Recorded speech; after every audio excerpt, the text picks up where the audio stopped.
La convergence des pays d'Europe de l'Est et orientale a brutalement pris fin avec la grande récession. Et le constat est sans appel. Les niveaux de vie, mesurés par le PIB par habitant de la République tchèque, de la Pologne ou de la Hongrie, pris comme étalon des PECO, qui se rapprochaient de la moyenne de la zone euro, butent depuis 10 ans maintenant sur un plafond de verre.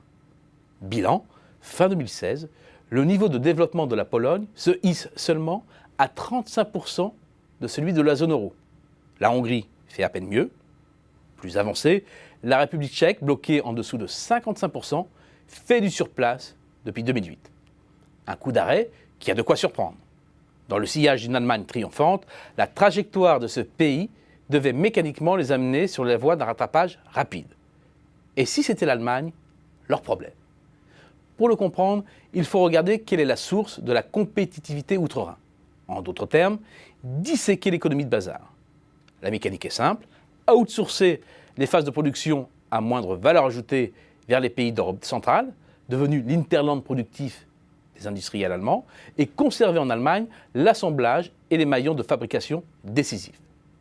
Ce rôle central de plateforme de l'Allemagne se lit très bien à travers la place qu'elle occupe dans les échanges extérieurs de la région.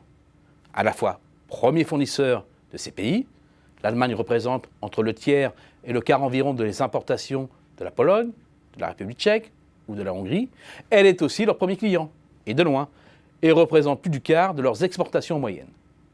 D'ailleurs, l'évolution des échanges commerciaux entre l'Allemagne et les PECO a explosé depuis le début des années 90, multiplié par 11, contre 3 pour le reste du monde. Et ce que recherchent les entreprises allemandes, c'est moins un grand marché de débouchés qu'un grand marché de facteurs bon marché, mobilisables, pour asseoir et renforcer leur avantage concurrentiel sur le reste du monde. C'est bien pourquoi les donneurs d'ordre allemands mettent de la pression sur leurs sous-traitants situés à l'étranger, notamment depuis la crise. Cela a apporté un coup d'arrêt brutal au processus de convergence salariale entre l'Allemagne et ses satellites depuis 2008-2009. Le salaire moyen d'un Tchèque représente aujourd'hui moins du tiers de celui d'un Allemand, celui d'un Hongrois à peine plus de 26%. Et ce n'est pas un problème de productivité. Ni les écarts de productivité, ni surtout son évolution par rapport au salaire, sauf de façon marginale en Hongrie, ne peuvent expliquer un tel retournement. Changement de décor en Allemagne, où les salaires depuis 2011 progressent beaucoup plus vite que la productivité. Tout se passe donc comme si les entreprises allemandes siphonnaient en partie la réserve de productivité des PECO.